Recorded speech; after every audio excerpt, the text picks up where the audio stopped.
What's up, everybody? Welcome back to another match week results video. Lots of spread out results again this week. Lots of good news and of course still some bad news for certain teams. First game we're going to be getting into right now is Chelsea versus Crystal Palace, and honestly, what an absolutely cracking game, right? Just back and forth the whole time. I think the game ended up finishing 3-2. As you're going to see here, Olivier Giroud is going to open up the scoring for Chelsea. Unfortunate injury to Gary Cahill. Looks like he injured his hamstring, probably tore his hamstring pretty badly. Chelsea carried on play, good little pullback from Willian, and nice little finish for Giroud to put Chelsea up 1-0. And then, following that goal up, Pulisic here, puts Chelsea up 2-0 with an amazing goal. Pulisic has been on such a great run of form. Last couple of weeks, getting another goal. Just a great player. Obviously, he's very young, so many more goals like this, or just a lot of things he's going to be providing for Chelsea in the coming years, and I think it's going to be exciting to watch, especially next season, adding in Ziyech and Werner with him up in that front three. Not too much later in the game, Van Arnholt finds a way to get the ball into Zaha here, and just what an absolute screamer. Could say that Kepa could have done a little bit better, but just absolutely sweet hit. Ball bounces up a bit just before he hits it, so he was able to absolutely just rip it into the net just past Kepa. Just amazing goal from Zaha.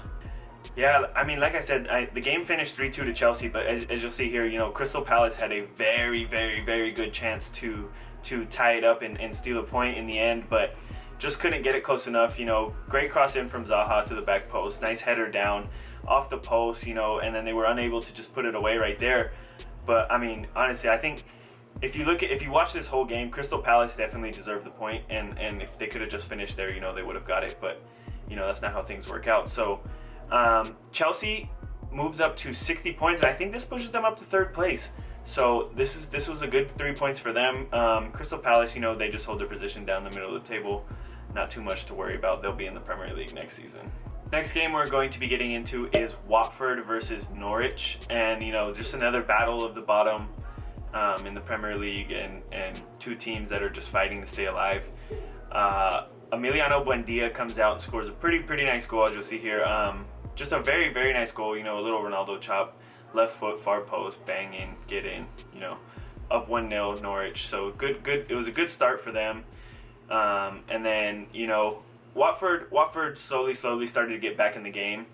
As you'll see here, not sure his name, but the center back for Watford scores a good little header at the back post off a set piece. But it's just poor defending by Norwich, and something we've seen from them most of the season. And obviously why they're sitting at the bottom of the table right now. So just the lack of consistency in the back for Norwich. Obviously they had a bright start to the season, just kind of went downhill from there. So and then obviously the big talking point of the game, Danny Welbeck scoring a bicycle kick to put Watford ahead 2-1, and it ended up being the eventual game winner. So Welbeck, Man United Academy graduate, always gotta love him, always support him when you see them doing good things. So it was just a great goal.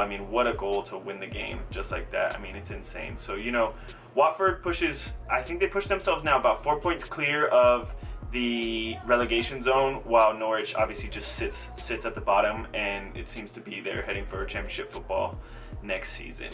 Yeah, let's jump into the next game. That's going to be Arsenal versus Leicester City, and another good game. Another back and forth game. They were both playing very well. They've been kind of picking up form in their last few games, both teams. So we were set up for a very good game, and it definitely provided that. So coming out, scoring the first goal, Pierre-Emerick Aubameyang, just on Vardy's heels, for the Golden Boot this season. So he felt good to come out and score a goal. Good little ball in by Saka. Great little finish, definitely onside. Just a good little goal from Arsenal, and as I said last week, Arteta definitely has them playing well recently in the last few games. Yeah, something. It's not funny, but obviously, something pretty unfortunate is in Nketiah getting a red card within. I don't even know how long he was on the field, 15-20 seconds. They said he didn't even touch the ball one time, and he got a straight red. But I mean, as you're going to see here, I think it's a very justifiable red card, regardless of how long you've been on the pitch. You know, it's just a very, very reckless tackle, high boot, and they're all wearing metal studs, so you know that's gotta hurt. So, I mean, again, yeah, just a little bit reckless, you know, and I think definitely a deserving red card. But yeah, so moving on to later in the game, obviously, as I said before, Aubameyang on Vardy's heels for the golden boot, and Aubameyang getting the goal earlier. Of course, you know, Leicester has to score, and of course, who else is it going to be but Jamie Vardy? You know, Damari Gray on the ball out here, and just a very teasing little ball in, great ball, and Vardy with a solid finish to tie the game up near the end. And this gives both teams a point.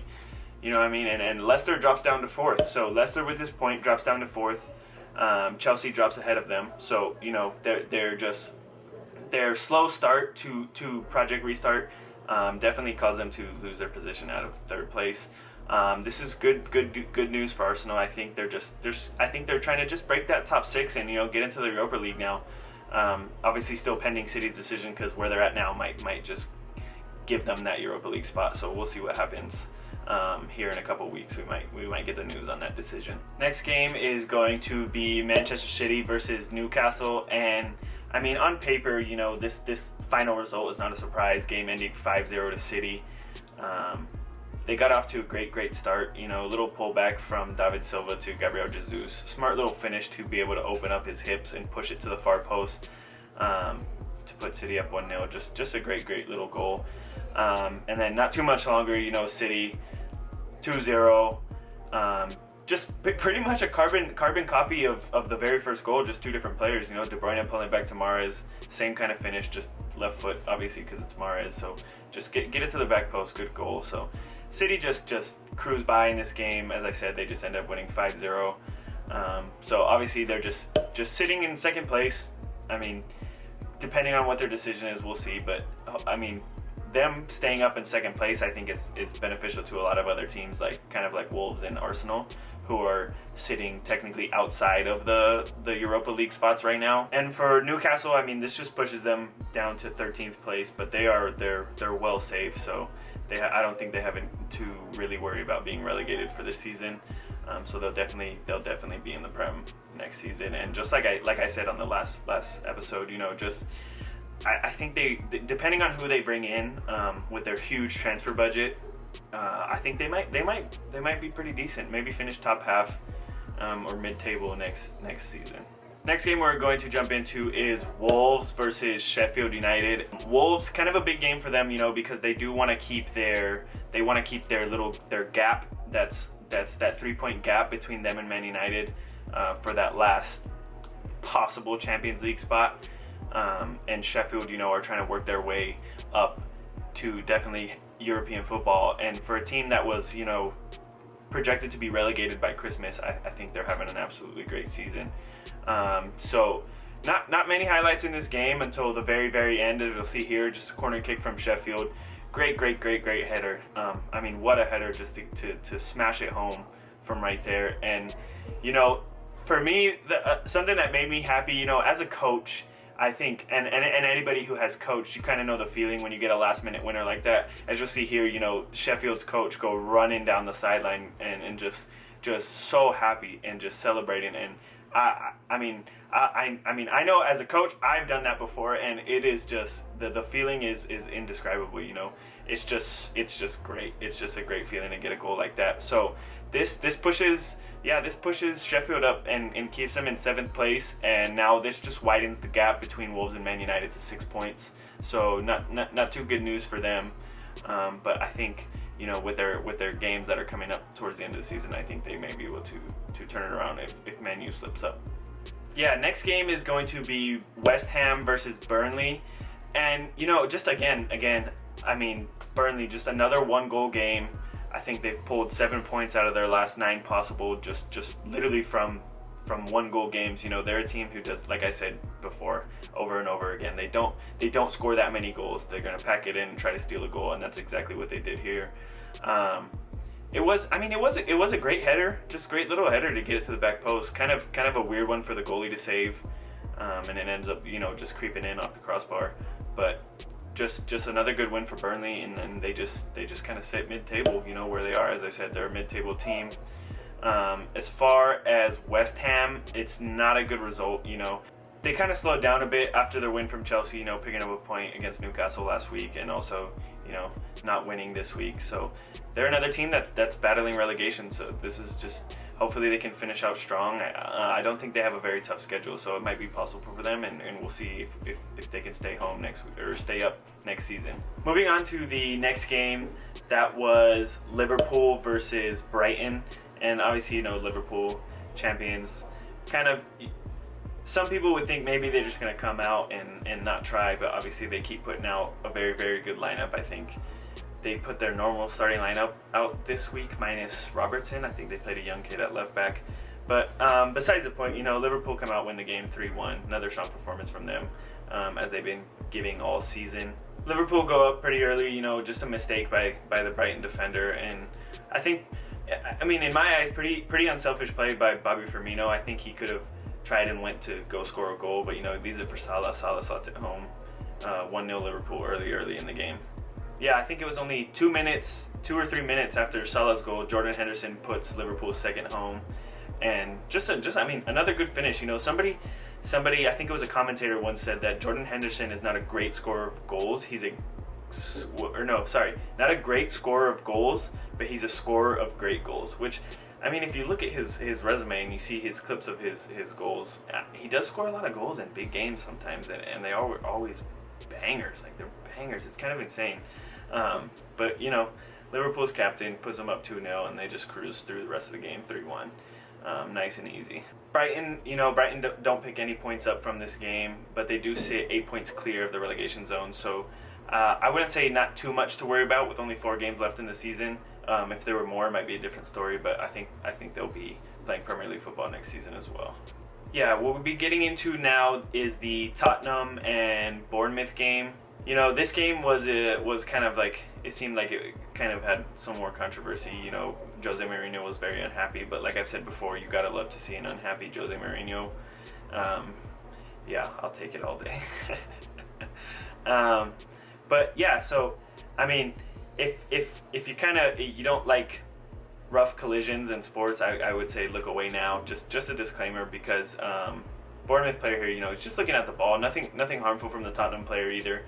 And they just have a heavy collision. And it seems the Bournemouth player knocked himself out. And just wishing him the best. Hopefully he has a speedy recovery. You know, hopefully he's continued to be healthy. And, you know, just again, like I said, just wishing him the best, and hopefully he's all right.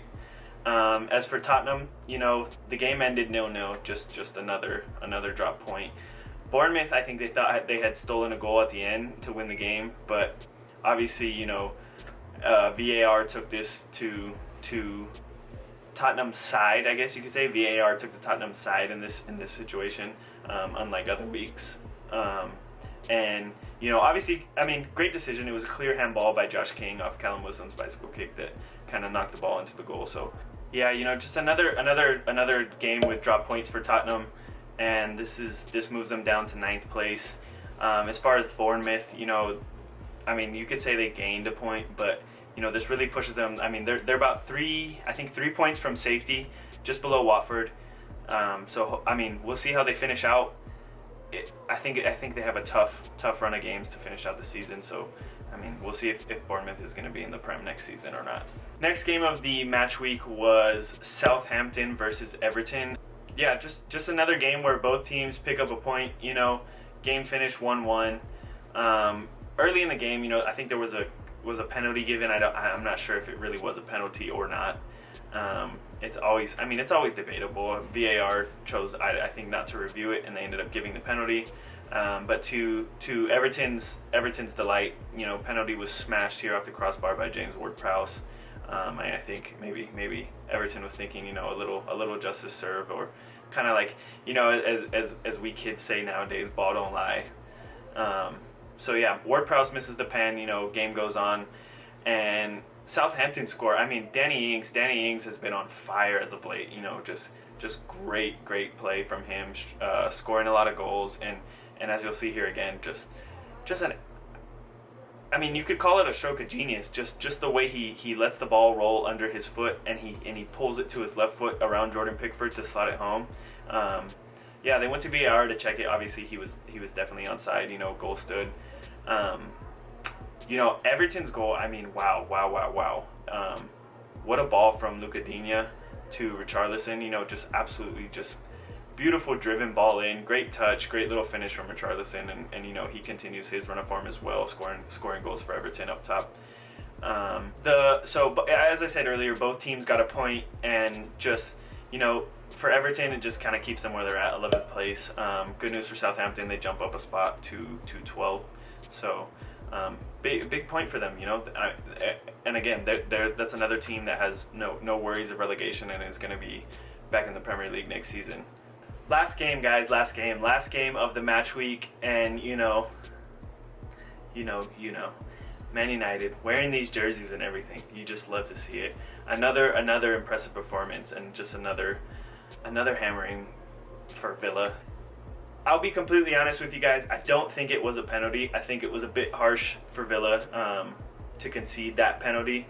But I mean, obviously the fan side of me is like, you know what? I'll take it. I don't care. Man U 1-0. Let's go. It was unfortunate for Villa because up until that point they were playing very, very, very well. Like they had such a good start. They could have scored. I mean, I think Trezeguet or Douglas Luiz hit the post early in the game. But you know, just a little unfair to them. But you know, as I said, as a fan of Man United, I will take it any day, and just give me that penalty. Bruno puts it home, 1-0. I love it. Yeah. Other than that, I mean, you know, you have Mason Greenwood, who, I mean, the kid is 18 years old. He's got 16 goals, all competition. What more can you ask from a teenager? You know what I mean? I think he's been Man United's bright spot. I think Mason has been, you know, the biggest representation of Man United's future, or just basically kind of showing us what's to come with this Man United team. I think they've, since the restart, obviously, all the experts are calling them the best team since the restart. You know, best team since we've come back to the Prem, and you just love to see it. So absolutely smashes that goal home. Later in the game, obviously, you know, you love to see Bruno and Pogba linking up. That's what you want to see. You know, when you have two players of that caliber just linking up and scoring goals, you know, you gotta love it. Great finish by Pogba. Good little zipped ball in by Bruno from the corner. You know, hopefully we can get more production from Pogba. You know, we want to get Rashford back in the goals as well. So this was a big win for Man United, you know, closing the gap on Leicester, which is now 1 point, who are in 4th place, and 2 points still behind Chelsea, who are in 3rd. So you never know what could happen. You know, Chelsea played Liverpool at the end of the season, and Man United played Leicester. So I think it's the very last game of the season, and that's just setting up for a great championship Sunday. You know what I mean? All the games, all day. Hopefully Man United can get into that 3rd place spot. You know, and putting up another 3-0 result for Man United, they become the first team in Premier League history. First team in Premier League history to win 4 games in a row by 3 goals or more. So I mean, what an accomplishment, and you just love it. You love it. Man United, glory, Man United. That is going to bring this week's episode of Match Week Results to an end. Thank you guys so much for watching. Please do not forget to like and subscribe. I really appreciate you guys' support throughout the little videos that I've been recording. I hope you like them so much. Go ahead and check out all my videos. I've introduced a couple new segments on the channel, so please go check those out. And again, like, subscribe, share with everybody you know, and I will see you at the end of next match week.